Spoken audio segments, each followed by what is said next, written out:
مارے گئے علی کی تلوار سے. اس کے بیٹے معاویہ نے جنگ صفین کو سجایا. دشمن دونوں تھے, چاہے جمل ہو یا صفین. ان کے بابا نے مار کھائی تھی فضائل میں, تو بدلہ یہ لینے کے لیے اٹھی. ان کے آبا و اجداد قتل ہوئے تھے تو بدلہ لینے کے لیے کھڑے ہوئے. مگر اس نے ایک کام اور کیا, مفسروں کو, محدثوں کو, حفاظ قرآن کو, تعویل کرنے والوں کو, علماء کو, قاضیوں کو خرید لیا, خطبہ کو خرید لیا, ائمہ جماعت کو خرید لیا, اور دہانے کھول دیے دولت کے. جو آیت ان ہستیوں کے بارے میں ہو اس کی تردید کرو, اس کی تعویل کرو, رسول اللہ کے اقوال کی تعویل کرو, دیگر اصحاب ثلاثہ کے کلہ کے مقابل میں کھڑا کرو, ان کی بارے میں حدیث گڑھو تیار کرو. صحاح ستہ والوں سے پوچھے, اس وقت دامن وقت میں گنجائش نہیں ہے. لاکھوں حدیثیں گڑھی گئی, لاکھوں حدیثیں, جو کسی موقع پہ عرض کروں گا. یعنی ایک وقت وہ آ گیا, خود امیر شام کہتا ہے کہ بھائی بہت ہو گیا, بہت ہو گیا, اب حدیثیں گڑھنا بند کر دو. یہ حرام کو حلال کرتے تھے, حلال کو حرام کرتے تھے, غلط تعویلیں کرتے تھے, غلط تفسیریں کرتے تھے, جس کا نتیجہ آج 1400 سال سے امت بھگت رہی ہے. 1400 سال سے امت بھگت رہی ہے. حضرت ابو طالب کو کافر کہا جاتا رہا, مولا کے چاہنے والوں کو کافر کہا جاتا رہا, ان کے خون کو مباح کیا گیا, ان کو قتل کیا گیا, ان کو ذبح کیا گیا. آج بھی عراق میں, سیریا میں, افغانستان میں, پاکستان میں اس کی مثالیں روزمرہ دیکھنے کو مل جائیں گی. ابھی حال ہی میں پاکستان میں پشاور میں مسجد میں حملہ ہوا. ادھر جو ہے وہ افغانستان کے اندر جو ہے قدار اور دیگر علاقے جات کے اندر جو ہے شیعوں کی مساجد میں 23 ماہ مبارک رمضان جو نزول قرآن کی رات ہے اس میں حملے ہوئے. اور شیعہ کافر کے نعرے آپ کو افغانستان, پاکستان, سیریا ان جگہوں پر ملیں گے. عراق کے اندر بھی یہی حال ہے. جتنے گروہ بنے ہیں یہ, اب آپ یہاں مزاج پہچانے. جب مولا امیر المومنین علی ابن ابی طالب علیہ السلام کی شہادت ہوئی ہے مسجد کوفہ میں اور محراب میں ضربت لگی ہے, تو جو اعلان ہوا شام کے اندر, نعرہ تکبیر بلند کی گئی ہے, جشن میں, خوشی میں مولا علی کی شہادت پر.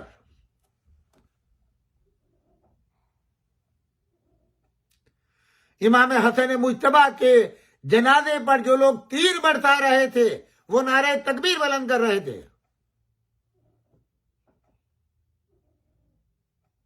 کربلا میں جو امام حسین علیہ السلام کو ذبح کر رہے تھے, پوری یزیدی فوج جو ہے نعرہ تکبیر بلند کر رہی تھی.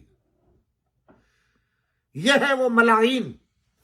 اور آج جو مسجدوں میں خودکش حملے, جلوسوں میں شیعوں کے, مساجد میں, امام بارگاہوں میں ہو رہے ہیں, تو یہ لوگ وہی نسل چلی آ رہی ہے جو نعرہ تکبیر بلند کر رہی ہے. آپ سوچئے, جہاں جو قرآن یہ حکم دیتا ہو ایک بشر, ایک انسان کا خون جو ہے وہ اگر کر دیا جائے تو پوری ایک نسل, ایک قوم جو ہے تباہ و برباد ہو جاتی ہے, نیست و نابود ہو جاتی ہے. اور پروردگار عالم اس گناہ کو کبھی معاف نہیں کرتا.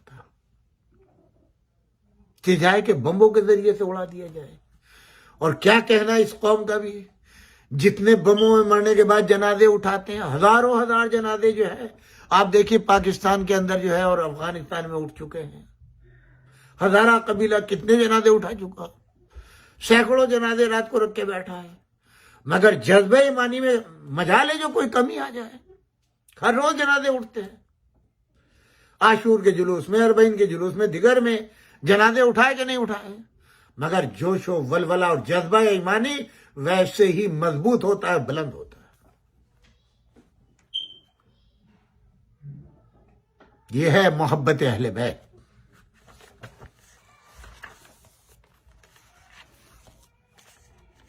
تو غور کریں, مسلمان غور کریں.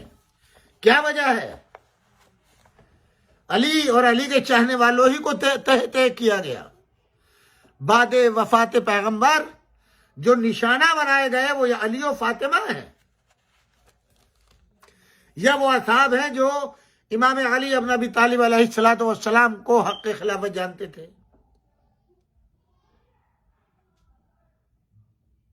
کیا جناب عبداللہ ابن مسعود کی پتلی خلافت صحیح میں نہیں توڑی گئی؟ جب پہلی خلافت قائم ہوئی تو انصار مدینہ کو اور بہت سے مہاجر بزرگ اصحاب کو زد و کوب نہیں کیا گیا، اور ایک ہنگامہ برپا ہو گیا، اور اسی ہنگامے کی سبب جو ہے وہ پہلی خلافت طے پائی گئی. اور حضرت عمر ابن خطاب کہتے رہے کہ یہ ایک عظیم حادثہ تھا جو وہ دوبارہ تاریخ میں نہیں دہرایا جائے گا. کیا اصحاب کبار کی داڑھیوں کو نہیں نوچا گیا؟ تو سارے اصحاب کہاں سے برابر ہو گئے؟ کون تھے وہ اصحاب؟ جو اصحاب رسول اللہ، جنہوں نے وحی کو سنا، رسول اللہ پر ایمان لائے، ہجرت کی، جہاد کیا، حج کیا، نمازیں پڑھی. ان اصحاب کی داڑھیوں کو نوچنے والے کون ملائن تھے؟ ان کو آپ اصحاب کہیں گے؟ جناب عبداللہ ابن مسعود جیسا صحابی جو جامع قرآن ہے، ابو بکر نے جو کمیٹی بنائی تھی 5 افراد یا 7 افراد کی جامع قرآن کی، ان میں سے ایک وہ ہیں. کیا قصور تھا ان کا؟ ان کی پسلیوں کو عثمان ابن عفان نے توڑا جوتے مار مار کے. کیوں؟ وہ ان سے پہلے کے جو قرآن تھے ان کو حاصل کر کے دریا برد کرنا چاہتے تھے یا جلانا چاہتے تھے. جناب عبداللہ ابن مسعود نے نہیں دیا. کیوں؟ انہوں نے جو قرآن لکھا تھا، ایک تو یہ کہ اصلاح مولائے کائنات امیر المومنین علی ابن ابی طالب سے لی تھی. دوسرے یہ کہ ہر آیت کو کب، کہاں، کیسے، کس کی شان میں نازل ہوئی. اور تو چھوڑ دیے، کیونکہ ان افراد کے نام تھے جن کے متعلق آیتیں آئی تھی، ان کی منقصت میں ان کے اوپر عذاب شدید کا اعلان ہوا، ان کی گمراہی کا ہوا، اور ان میں یہ افراد تھے. اس قرآن کو لینا چاہے ان کا نہیں دوں گا، پسلیے توڑ دی، اسی مرض میں انتقال کر گئے. کیا سبب تھا؟ جناب ابو ذر غفاری، جس کے لیے رسول مقبول یہ فرمائیں، خدا کی قسم جس کے قبضہ قدرت میں محمد کی جان ہے، اس سورج نے اس زمین کو روشنی نہیں دکھلائی مگر ابو ذر سے زیادہ کوئی سچا ہو. اسی ابو ذر کو تبعید کر دیا گیا، وطن سے نکال دیا گیا. کیا مسلمان نہیں تھے؟ صحابی رسول نہیں تھے؟ مسلمانوں جواب دو. جن کی اقتداء کرتے ہو، جن کو امام مانتے ہو، یہ ان کا کردار ہے، ان کا کریکٹر ہے. صرف اتنی سی بات کہ جناب ابو ذر غفاری نے حضرت عثمان کو ٹوک دیا. یہ غنی کیسے بنے؟ بتاؤ.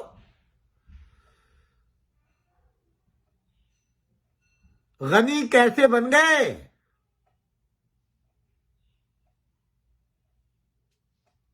سوچا ہے؟ کبھی غور کیا ہے؟ مروان ابن الحکم، حکم کون؟ ان کا سگا چچا عثمان ابن عفان کا. دونوں باپ بیٹوں کو رسول اللہ نے مدینے سے نکلوا دیا. نہ ان کا اسلام قبول، نہ ان کا کوئی عمل قبول. ہمیشہ کے لیے اسلام سے خارج کر دیا. مدینے نہیں آ سکتے. ادھر رسول اللہ کی آنکھ بند ہوئی. حضرت عثمان نے پہلے خلیفہ حضرت ابوبکر سے سفارش کی. رسول اللہ نے مجھ سے کہا تھا معاف کر دے. کہ کیا کیا ڈرامے بازیاں ہیں، اور کیا کیا رسول اللہ نے اور امت کو چھوڑ دیا ان کے کان میں. جیسے حضرت ابوبکر کے کان میں جناب فاطمہ کے حق کو غصب کرنے کے لیے حدیث کان میں سنائیے جو دوسرا نہ سننے پائے. اکیلے حضرت ابوبکر نے سنی. گڑی ہوئی حدیثوں کا یہی حال ہوتا ہے. ایسے ہی حضرت عثمان کے کان میں کہا، میرے انتقال کے بعد جو میرا خلیفہ ہوگا اس سے کہنا اپنے چچا کو بلا لینا. سبحان اللہ. واہ رے واہ اسلام، واہ رے واہ. کیا کہنے تمہارے. حضرت ابوبکر نے اجازت نہیں دی اپنی زندگی میں. ان کے انتقال کے بعد دوسرا دور حضرت عمر ابن خطاب کا آ گیا.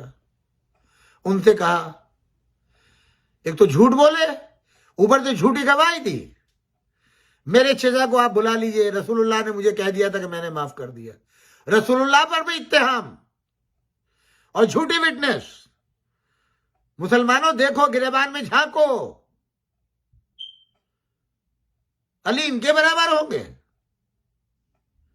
جب تیسری خلافت خود کی آ گئی، پہلا آرڈر، پہلا کام، دونوں باپ بیٹے جن پر اللہ اس کے رسول نے لعنت بھیجی ہے ان کو مدینے میں انٹر کیا، اعزازات سے نوازا، اپنی بیٹی سے شادی کر دی مروان کی، افریقہ کا خمس دے دیا، باغ فدق دے دیا، بیت المال سے 4 لاکھ درہم دے دیے۔ حضرت ابو ذر آئے، بہت سے چاہنے والے غریب غربت میں زندگی گزار رہے۔ عثمان، یہ کیا دیکھ رہا ہوں؟ کیا ہوا بھائی؟ کیا ہوا؟ میں نے کیا کر دیا؟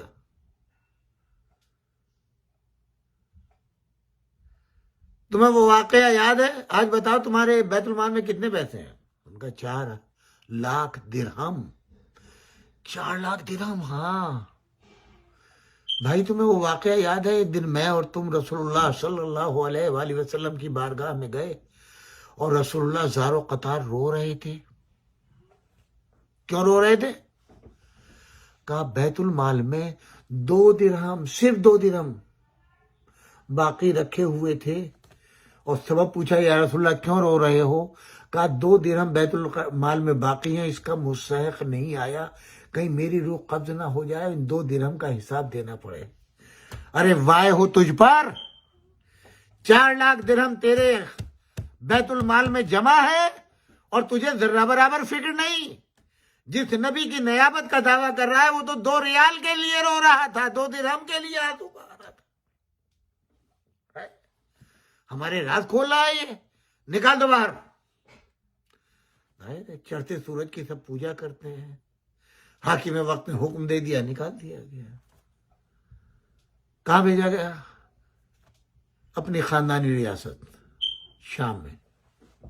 معاویہ کو خط لکھا، ان کو بدترین جگہ پر رکھنا، زیادہ سے زیادہ زحمت ہو۔ یہ مقبول ترین، یہ عظیم ترین صحابی رسول ابو ذر غفاری، جی یہ اس کی وقت ہو رہی ہے، یہ اس کی عزت ہو رہی ہے، یہ تجلیل ہو رہی ہے، خراب سے خراب جگہ پہ رکھنا۔ کون لکھ رہا ہے؟ خلیفہ وقت اپنے گورنر معاویہ کو لکھ رہا ہے۔ ہم قبیلہ قدن ہے۔ اس نے جناب جبل عامل، یہ جو لبنان کا علاقہ وہاں رکھ دیا، بدترین علاقہ، غربت زدہ، مصیبت زدہ۔ کوئی بات نہیں، بڑی محبت کے ساتھ قبول کیا۔ ہر ایک سے ملنا جلنا، سلام کرنا، ادب احترام، نماز پڑھنا، دعائیں پڑھنا۔ لوگ دیکھتے ہیں، ہاتھ جوڑ کے پوچھتے بھائی آپ مسلمان ہیں؟ ہاں میں مسلمان ہوں۔ یہ آپ نے طریقہ عبادت کہاں سے سیکھا؟ مولا امیر المومنین علی ابن ابی طالب میرے استاد ہیں، میں رسول اللہ کا صحابی ہوں، میری تربیت علی ابن ابی طالب اور رسول اللہ نے کی ہے۔ یہ طریقہ ادب کہاں سے سیکھا؟ مولا امیر المومنین علی ابن ابی طالب سے۔ 1 سال نہیں لگا، 1 سال کے اندر وہ انقلاب اس علاقے کے اندر آ گیا کہ معاویہ کو جب اطلاع ملی تو اس نے خط لکھا عثمان کو، اگر مزید 1 سال ابو ذر یہاں رہ گئے تو میری گورنری ختم، تیری خلافت ختم۔ پھر بلایا گیا، ابو ذر تمہیں کون سا علاقہ سب سے زیادہ پسند ہے؟ مدینہ منورہ۔ کیوں؟ میرے نبی کا مسکن یہاں ہے، اور میرے شہزادے حسن و حسین ہیں، علی و فاطمہ۔ سب سے خراب کون سی جگہ ہے؟ کہا ربضہ۔ کہا تمہیں ربضہ بھیجا جائے گا، بیٹی، بیٹا اور بیوی۔